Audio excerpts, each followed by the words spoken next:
Assalamualaikum warahmatullahi wabarakatuh. Selamat pagi pemirsa setia Hasanah Trans 7. Kami kembali hadir untuk menyapa dan memberikan informasi Islami. Semoga tayangan kami hari ini mampu memberikan pedoman berperilaku sesuai tuntunan Islam, agama, rahmat semesta alam. Di antara cara meraih keberkahan hidup dari Allah adalah dengan menanamkan semangat untuk hidup sehat dan produktif, serta menyingkirkan sifat malas sejauh-jauhnya. Salah satu caranya senantiasa memanfaatkan karunia Allah Subhanahu wa Ta'ala dengan hal-hal yang berguna dan mendatangkan kemaslahatan bagi hidup kita, termasuk memanfaatkan waktu yang paling baik untuk memulai aktivitas harian kita. Misalnya, bekerja dan mencari rezeki maupun belajar yang diawali di waktu pagi. Rasulullah Shallallahu Alaihi Wasallam pernah memanjatkan doa keberkahan untuk umatnya. Allahumma barik li ummati fi bukuriha. Ya Allah, berkahilah untuk umatku waktu pagi mereka. Hadis sahih riwayat Abu Daud, At-Tirmizi, An-Nasai, dan Ibnu Majah.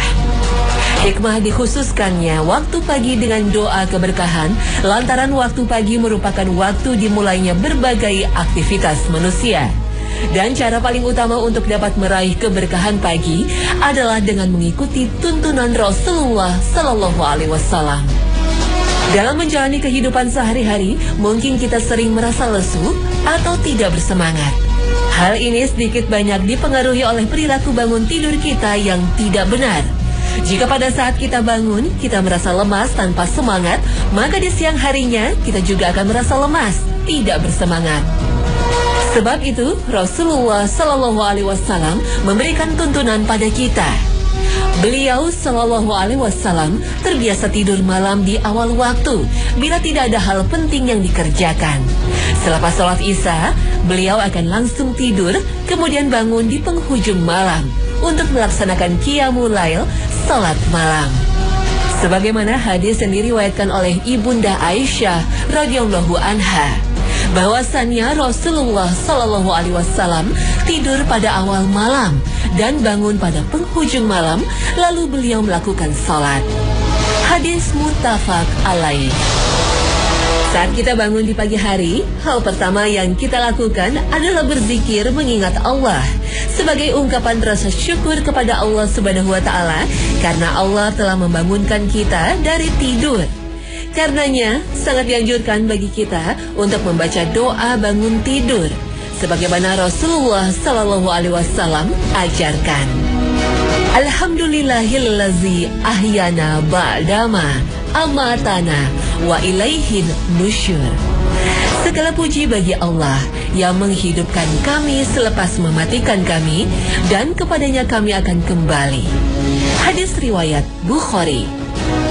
Saat kita tidur, musuh sejati kita setan mengikatkan belenggunya ke leher kita seraya menghalangi kita agar malas bangun malam untuk melaksanakan qiyamul lail dan membuat tidur kita kesiangan.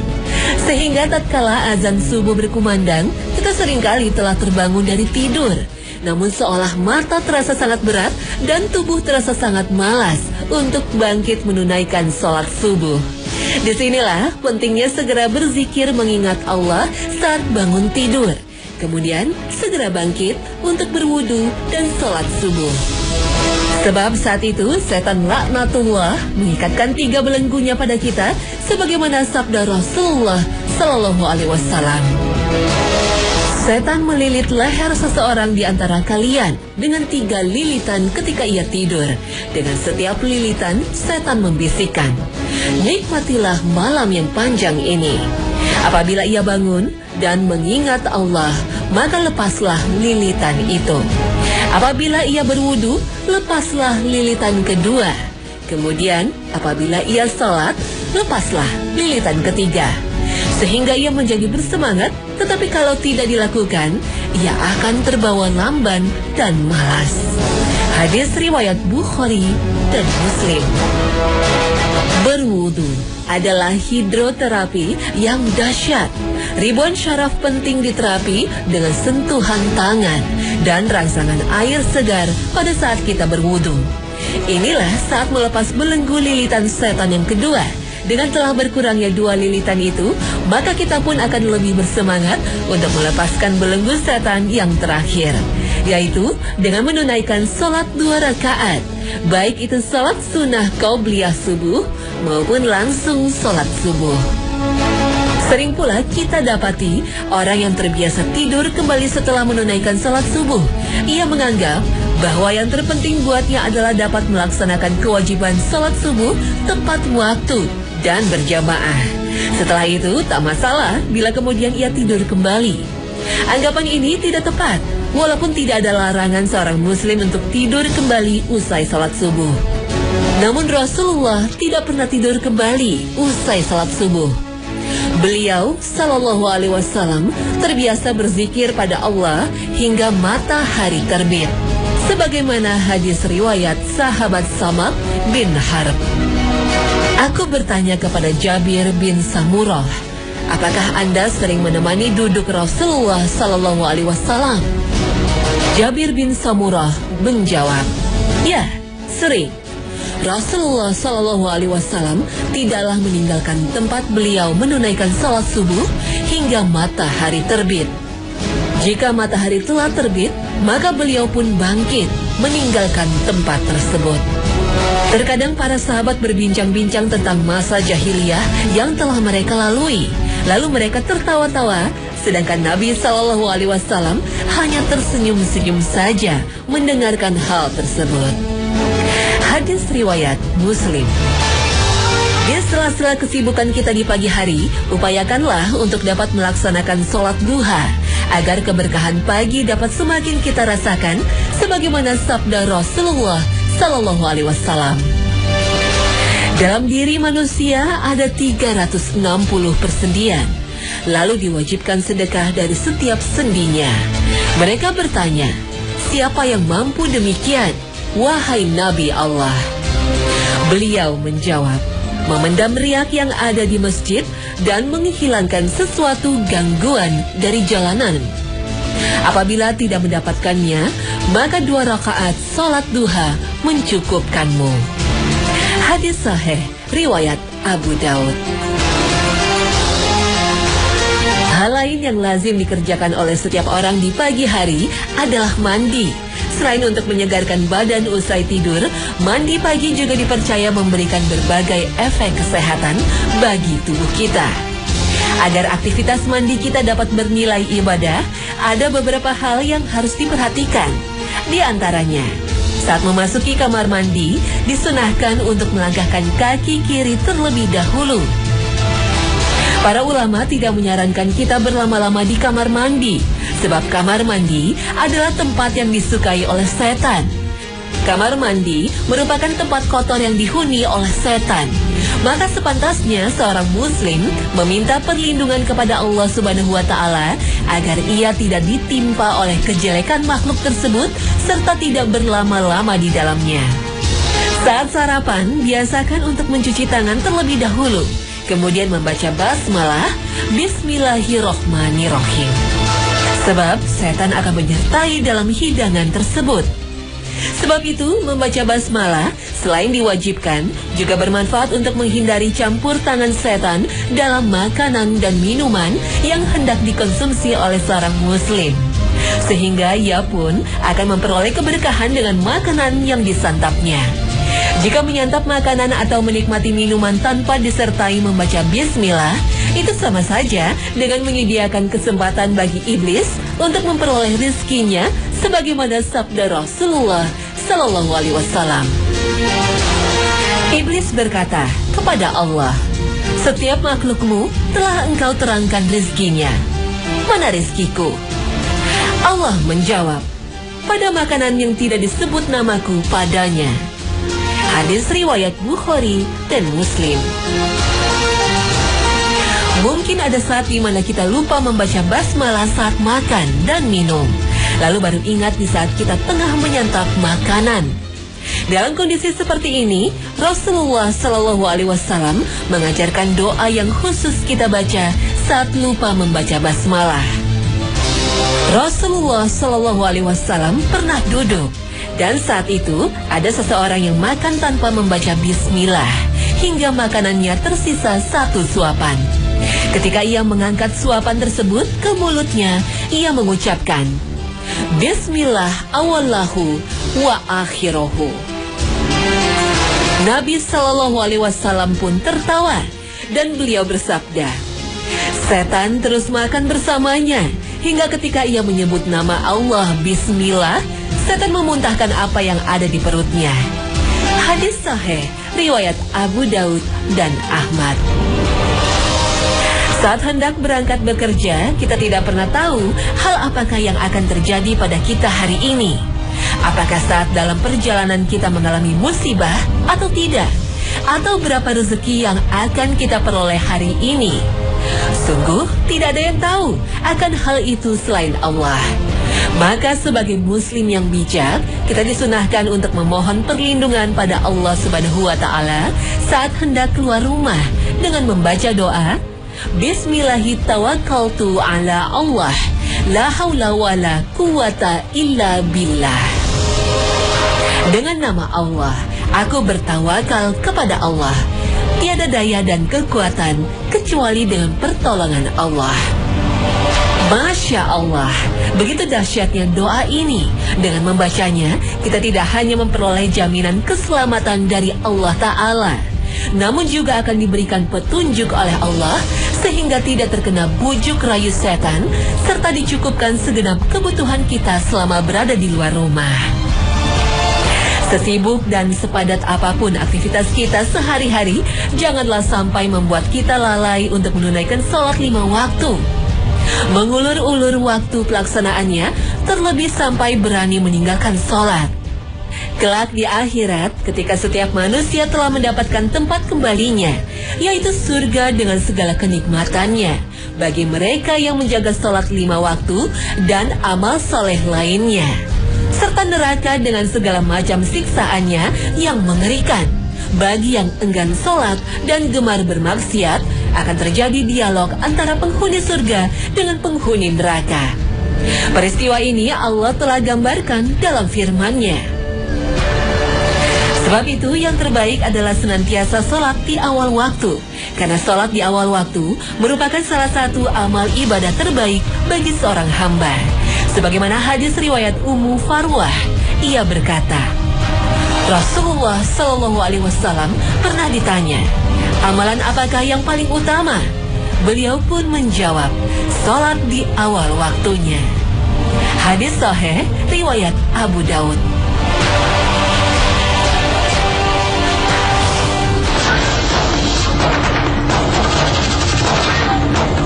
Terbitnya subuh pertanda waktu malam telah berakhir, berganti dengan cahaya, juga waktu bangunnya manusia, hewan, burung, dan segenap makhluk untuk mencari rezeki.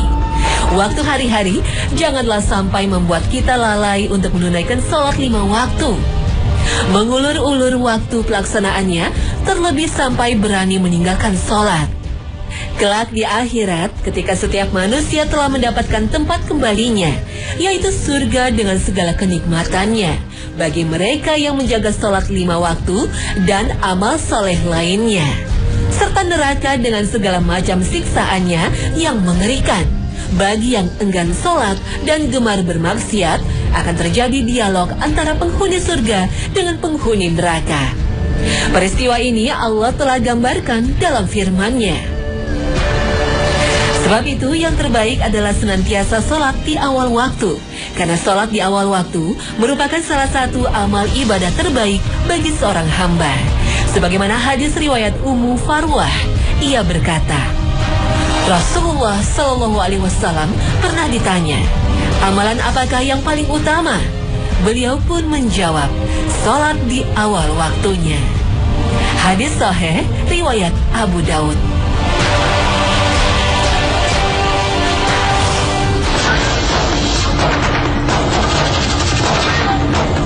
Terbitnya subuh pertanda waktu malam telah berakhir, berganti dengan cahaya, juga waktu bangunnya manusia, hewan, burung, dan segenap makhluk untuk mencari rezeki. Waktu fajar atau pagi banyak disebutkan dalam Al-Quran. Demi fajar dan malam yang 10. Al-Quran Surah Al-Fajr ayat 1 dan 2. Dan subuh apabila mulai terang. Al-Quran Surah Al-Mudaththir ayat 34. Demi subuh apabila fajarnya mulai menyingsing. Al-Quran Surah At-Takwir ayat 18. Dia menyingsingkan pagi. Al-Quran Surah Al-An'am ayat 96. Waktu pagi adalah waktu yang penuh berkah dan di antara waktu yang kita diperintahkan untuk memanfaatkannya. Bukan waktu untuk tidur dan bermalas-malasan.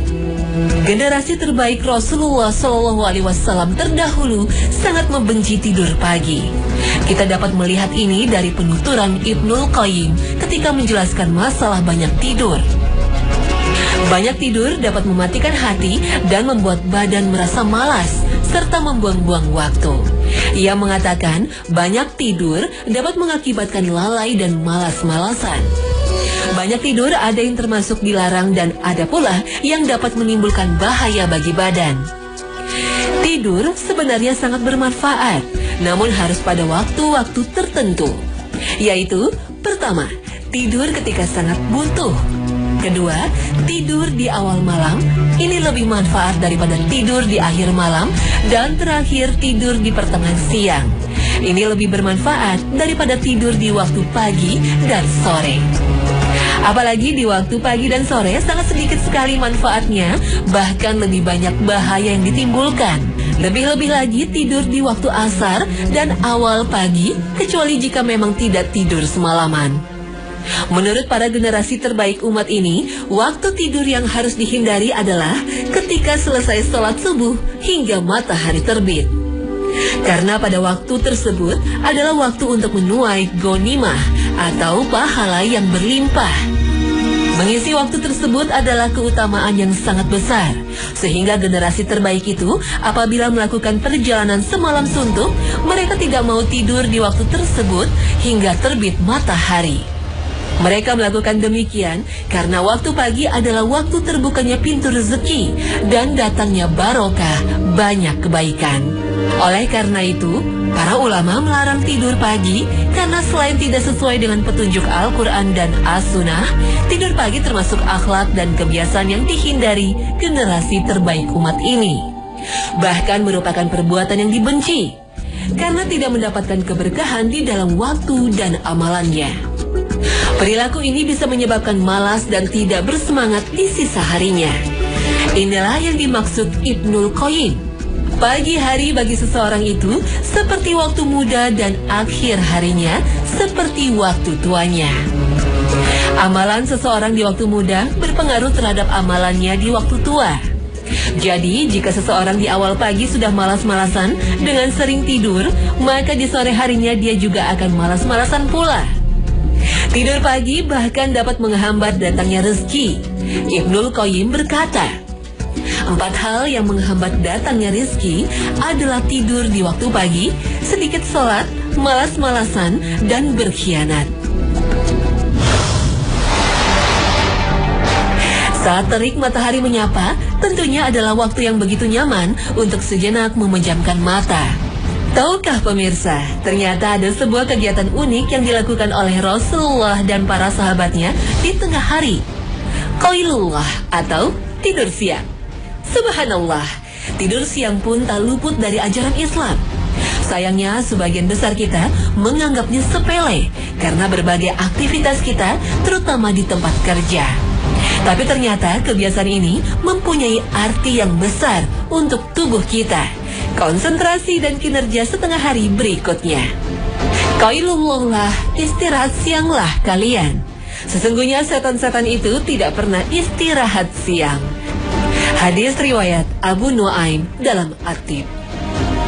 Dalam kamus Lisanul Arab dijelaskan makna qailullah secara bahasa adalah tidur pada pertengahan siang. Karena diterjemahkan qailullah dengan tidur siang, maka banyak yang menyangka qailullah mesti harus tidur. Yang benar, qailullah tidak mesti harus tidur. Istirahat pada siang hari sudah termasuk qailullah. Kapan waktu Qailullah? Para ulama berbeda pendapat soal waktunya. Ada yang berpendapat sebelum zuhur dan ada yang berpendapat setelah zuhur. Bahkan ada yang mengatakan di antara keduanya. Namun yang paling tepat adalah setelah zuhur, sebagaimana kesaksian para sahabat Nabi Shallallahu Alaihi Wasallam. Di antaranya adalah Sahal bin Sa'ad radhiyallahu anhu. Ia berkata, kami dahulunya tidaklah melakukan Qailullah dan makan kecuali setelah salat Jumat di zaman Nabi Shallallahu Alaihi Wasallam. Kesaksian ini dipertegas oleh Anas bin Malik radhiyallahu anhu. Ia berkata, mereka para sahabat dulu biasa melaksanakan sholat Jumat, kemudian istirahat siang, Qailullah. Mungkin sebagian dari kita masih menganggap bahwa tidur siang itu seperti anak kecil, atau menganggap bahwa tidur siang adalah bentuk kemalasan. Tidur siang yang dimaksud hanyalah berkisar 15 menit sampai dengan 30 menit. Namun walaupun sebentar, kualitasnya sama dengan tidur malam selama 2 jam. Oleh karena itu, Qailullah ini dapat membantu para sahabat Nabi yang ingin mendirikan ibadah malam di malam harinya, sehingga tidak mudah mengantuk pada siang hari, serta tetap fresh dan fokus. Dalam berbagai penelitian, Qailullah atau tidur siang sekejap memiliki manfaat luar biasa. Meningkatkan kewaspadaan, ingatan atau memori, kemampuan motorik, pengambilan keputusan dan semangat. Bahkan juga dapat menurunkan kemungkinan sakit jantung dan stres sebesar 30%. Manfaat ini diteliti oleh David Dinges dari University of Pennsylvania School of Medicine pada tahun 80-an. Menyingkirkan kantuk di siang hari tanpa mengganggu tidur malam hari. Manfaat ini diungkapkan oleh Jim Horn, Direktur Sleep Research Center di Loughborough University di Inggris. Memberikan ketenangan diungkapkan oleh Dr. Roger Rosa, ilmuwan senior dari The National Institute for Occupational Safety and Health. Para ahli menyebut Qailullah dengan istilah quick nap.